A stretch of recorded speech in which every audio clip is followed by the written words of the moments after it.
All-American Triple Loop is the new for 2024 roller coaster Indiana Beach. Although new might not be the right term, this Schwarzkopf multi-looper has traveled across the world, operating at multiple carnivals and 4 different amusement parks. Its most recent home before Indiana Beach was La Feria de Chapultepec in Mexico City, where it ran as Quimera. When I rode that coaster in 2018, it was the most intense roller coaster I had ever ridden, and no coaster has stolen that title, but Indiana Beach made some modifications to the coaster that changes how it runs. Having experienced that ride in both locations, this review will not only cover the current experience, but it will also compare how it used to run. Schwarzkopf was the premier manufacturer for large traveling roller coasters in the 1970s and 1980s.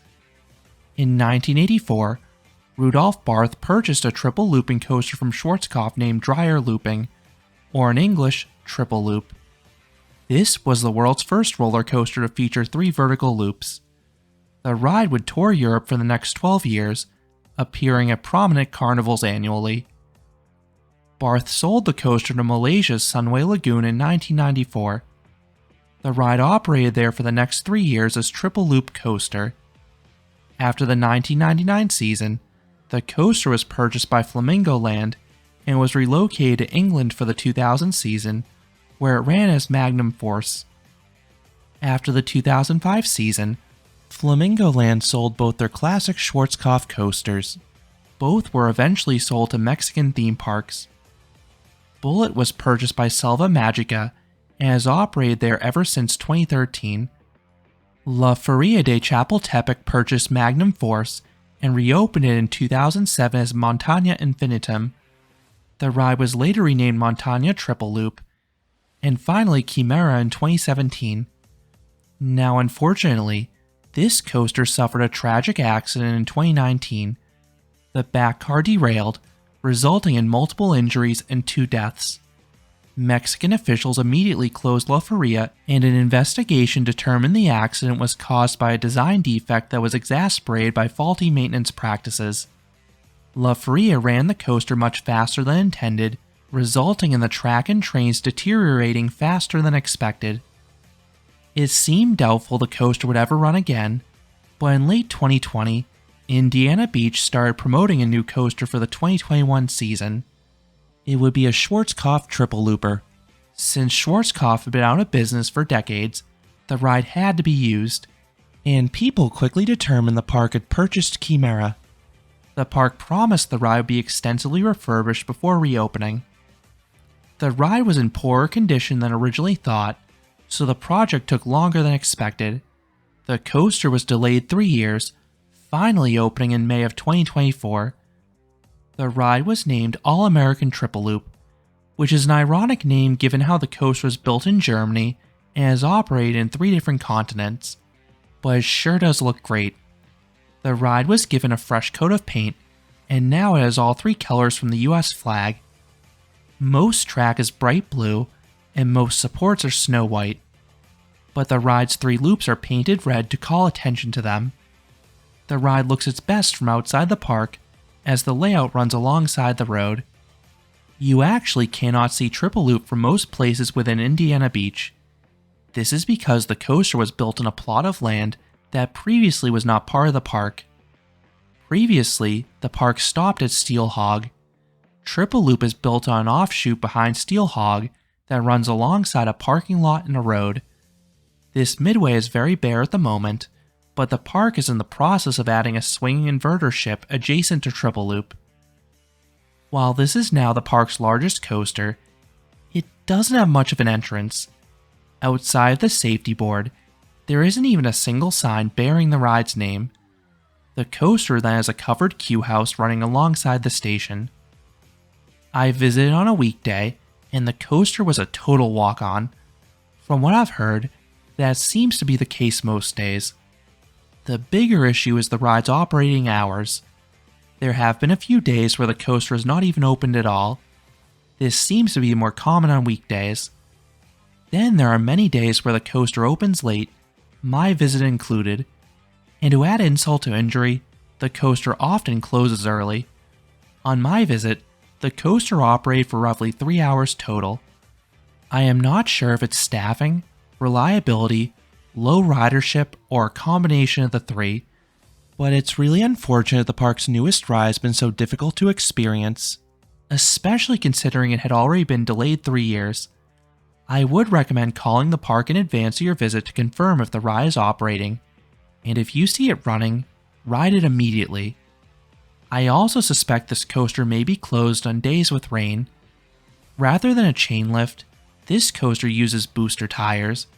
If these get wet, the train can slip. And sure enough, this coaster already has had a much publicized rollback shortly after opening. Other Schwarzkopfs with tire-driven lift hills received anti-rollbacks to prevent trains from rolling backwards down the lift.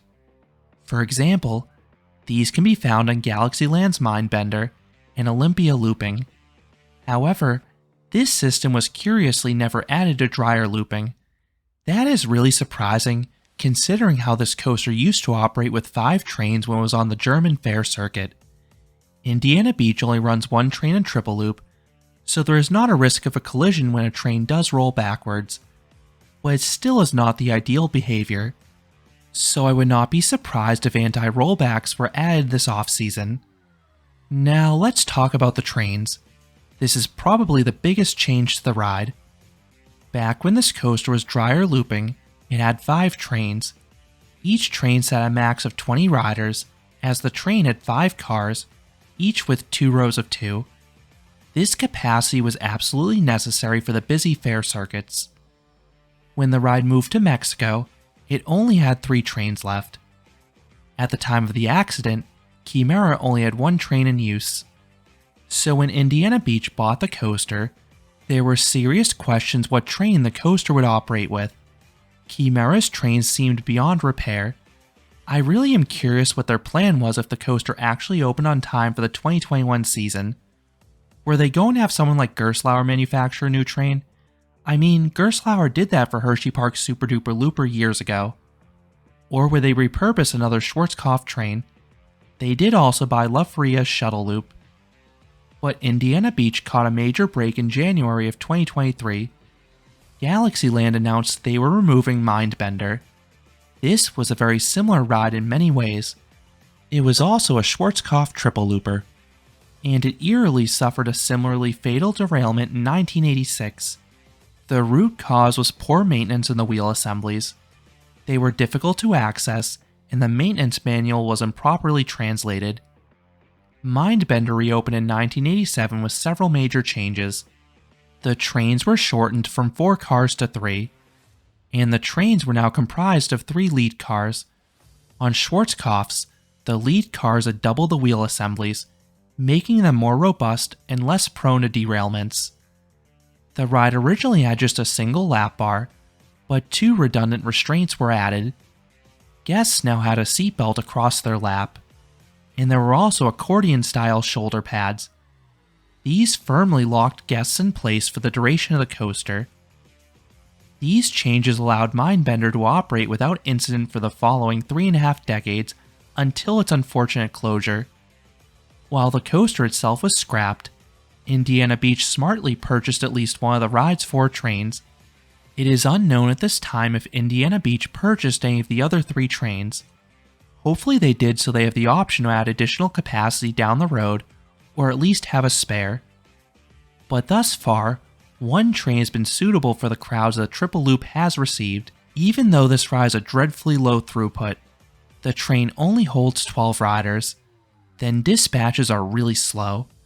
Part of that was the operators waiting for more riders, but the bigger issue was the complicated restraints. It was routinely taking 5 to 10 minutes per dispatch. The seatbelts and U-shaped lap bars are comfortable and easily adjustable by riders. These are similar to the other Schwarzkopfs, but the accordion-style harnesses are a pain in many ways. They must be individually locked and unlocked by the operators. These seem to be difficult and cumbersome to adjust. Not only are they a capacity nightmare, but they are also uncomfortable. The pads are thick and prevent riders from raising their arms. But worst of all, they can painfully chop your neck. The train moves along the track smoothly, but the restraints can make lateral forces unpleasant. The whippy drops and pullouts offer sharp lateral jolts. I saw many guests viciously slam their neck into the pads. A lot of people came off in legit pain and refused to ride again, coaster enthusiasts included, and that may be a contributing factor to the ride's reduced hours of operation. Having experienced the accordion restraints before, I already had a method to prevent neck chopping, and it worked yet again on Triple Loop. The key is to sit up straight and have the employees lower the shoulder pads as far as possible. The pads will not lower further once locked, so you need to make sure they're in a good position before the employee walks away. You do not want any sort of gap between your shoulder and the restraint. If anything, you want them jammed into your shoulder. While this can be a little uncomfortable, it's way less painful than slamming your neck during the main layout. This method locks your body in place as long as you don't slouch, and it makes the experience tolerable. I really wish Indiana Beach would advise guests to ride Triple Loop using this position. This would solve many of the issues people are having with this coaster. I doubt this coaster could run without any sort of upper body restraint today, given those lateral kinks, but there are other restraints the park could consider using. The accordion harnesses are a genuine comfort issue, and they cause this ride to have an obscenely high 59-inch height requirement. I much preferred the restraints when this ride ran as Quimera. The coaster also had a lap bar, but your upper body was instead secured by shoulder straps. These were also difficult to fasten, but they were way more comfortable. They sat flush with your shoulders, so you wouldn't bash your neck or head during the ride. Bringing back something like this would be a vast improvement for Triple Loop. While on that note, what else changed between Quimera and Triple Loop? I said at the start that Quimera was the single most intense coaster I have ever ridden. This coaster was a one and done, not because it was rough. Rather, it truly was that wild. It took a lot out of me. To bury the hatchet, Triple Loop is not nearly as intense in its current home. It's still an intense coaster, but Quimera was on an entirely different level. There are 3 reasons for that. First, the elevation. Monticello, Indiana is located 682 feet above sea level. That's pretty normal. Mexico City, meanwhile, is a whopping 7,350 feet above sea level. That is 2,000 feet higher than Denver. I was definitely suffering from altitude sickness when I rode Quimera, so the ride's forces took an even greater toll on me. Second, the ride has less momentum now. Triple Loop's trains are 2 cars shorter than that of Quimera. Triple Loop also does not have a minimum rider requirement, whereas Quimera required at least 10 riders per cycle. So the coaster burns off more speed as it moves through the layout due to the lighter trains and load. Mindbender at Galaxyland was plenty intense with the 3-car trains, but you have to remember that that coaster started off with more potential energy, as it was 30% taller than Triple Loop. Third, and related to the past item, Quimera ran trimless. La Feria disabled all the mid-course brakes, so the coaster absolutely tore through the layout. This resulted in even stronger positive Gs. Schwarzkopfs are powerful to begin with, but these loops were on another level. They were hard and intense grayouts. I've seen several sites list the ride's max G-force exceeding 6 Gs, and I certainly believe it. The turns also offered crushing positive Gs as well. Then there were some dips and turns later in the ride that offered some abrupt, unintended airtime and laterals from the extra speed. This made the coaster action-packed start to finish. There were absolutely no dead spots. The longer trains and lack of braking caused Quimera to run 15 seconds faster than Triple Loop. That is a major difference and explains why Quimera was just so intense. Back to Triple Loop. When you reach the end of the queue, the park lets enough people into the station to fill the next train, so seating is on a first-come basis. I've heard many people say the front row of each car is smoother than the back row. I tried both, but with my riding position, any seat was tolerable. I preferred the back car for the whip on the drops and inversions personally. Once checked, the operator fires up the booster lift midway through the ride. This is loud, but it's just the tip of the iceberg. A few seconds later, the crankshaft for the main lift starts up. It roars like a jet engine. It sounds pretty imposing.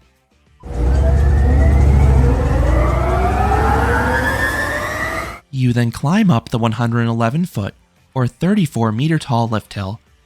It is uniquely curved like several other compact Schwarzkopfs.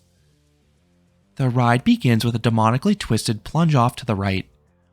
While it offers no airtime, the train snaps down it. This quick directional change offers a sharp lateral jerk. It's enjoyable with the restraints properly positioned, but I could see this being utterly painful if they're too high. The pullout then offers your first dose of positive Gs. They're quite strong and have started to gray out slightly. You then curve upwards, narrowly avoiding some supports at the top. You then have a straightaway. At the end of it, there's a mid-course brake run. You'll hear the trims slightly tap the train, but they don't slow you down too much. Then you have another twisted drop to the right. This one is not as steep as the first, but it offers a decent lateral kink midway down. Now, the transition at the bottom is the most brutal part of the ride if your restraint is too high. As you snap upright, I saw many riders viciously get slammed side to side. This is why it's imperative to ride this coaster using my method. This leads into back-to-back vertical loops. This is easily the best part of the ride in my opinion. Both loops offer great positive Gs. I found the forces a bit stronger towards the back, but they were potent in all rows. I began graying out in the first, and my vision only worsened on the second. It was a beautiful display of power. Then you twist upwards and to the right. There's a lateral jolt midway up. Then you level off briefly and continue up a booster lift. The train makes it up most of the lift with its own momentum, but it does need the tires to propel you over the third drop. Compare that to Quimera. On that coaster, the train flew up this portion so quickly that not only did it not need the booster tires, you actually got some airtime over the top. Force-wise, the third drop on triple loop is similar to the prior one. You get a lateral shimmy halfway down, but this one is plussed by some scary near misses with supports. The transition upright can once again cause a bad neck snap if your restraint is too high. Then you have the third and final vertical loop. This rides differently than a lot of other Schwarzkopf loops, due to the lower speed. You get decent Gs at the base of the loop, but you'll feel the train very noticeably slow down at the apex. It feels almost as if you're about to get hang time, but you continue downward just before that occurs. Meanwhile, when this ride ran as Quimera, this loop was even stronger than the first two because of the added speed. The third loop is followed by another twist upwards and to the right. If you aren't bracing yourself, this is another spot where you can uncomfortably be thrown sideways. From this point forwards, triple loop runs out of steam and lets its foot way off the gas. Compare that to Quimera where the coaster has so much speed at this point that the remaining elements still offered bonkers forces. You have a small dip and rightward turn that are tame. Then there's another dip back down to ground level. This offers some weightlessness in the back car, but not true airtime. Compare that to Quimera where you got two sharp airtime pops and a crazy lateral snap in between. This is immediately followed by a left turn upwards. It has solid Gs, but nothing compared to those earlier in the ride. This leads into a mid-course brake run that does not trim the train at all, which is understandable because you aren't going too fast. Then there's an S-bend down to the ground. The entrance has an okay lateral kink in the back, but it's otherwise light on the forces. Meanwhile in Quimera, you got two violent lateral jolts. Then there's another upward turn, this time to the right. It offers a pinch of positives, but not too many. Then there's a mild dip into the brakes. You then slowly travel around the edge of the layout to return to the station. This ends the 3,444 foot, or 1,050 meter long coaster. In terms of pacing, triple loop now feels similar to Olympia looping. The first half of both rides is good. The drops are solid and the loops are excellent. But the dips and turns in the second half don't do too much for me. I think these elements were designed to pack more of a punch with the longer train, and they certainly did when I experienced the coaster as Quimera. But the coaster loses too much speed with the 3-car train. So what would I rate All American Triple Loop? I would give this coaster a 7 out of 10. This is a good looping coaster, if you ride it properly. As I noted earlier, the key is to set the shoulder pads as low as possible and remain perfectly upright. This will prevent the neck chopping that has been plaguing so many riders. This will allow you to enjoy the sharp drops and powerful vertical loops in the first half. That ending is on the milder side, but the first half still delivers. While the coaster is still fun, it is a shell of its former self. If you saw my old Quimera review, that coaster earned a perfect 10 out of 10. The intensity was otherworldly. The best parts of Triple Loop were even crazier. Then the second half was just as engaging with the bizarre forces. Quimera was my favorite Schwarzkopf. Triple Loop is closer to the middle of the pack for Schwarzkopf loopers. I get why the changes were made though, and I'm just appreciative this coaster lives on, and it is safe nowadays, which is the most important thing. Cornball Express is still my favorite coaster at Indiana Beach, but Triple Loop may be my second favorite attraction there, just edging out Lost Coaster. It is just a shame that more guests do not have the proper riding technique to ride this comfortably. If you don't know how to position the restraints, I can see how this would be an awful experience that you'd never want to ride again. Hopefully the park can modify the restraints in the future to ensure that everyone can have a pain-free ride. Indiana Beach went through a lot of effort to refurb this coaster, and it's a shame so many people are finding the coaster unpleasant. So those are my thoughts on All-American Triple Loop at Indiana Beach. What are your thoughts on this relocated Schwarzkopf? Did you like the coaster, or did you find it uncomfortable? Let me know down in the comments.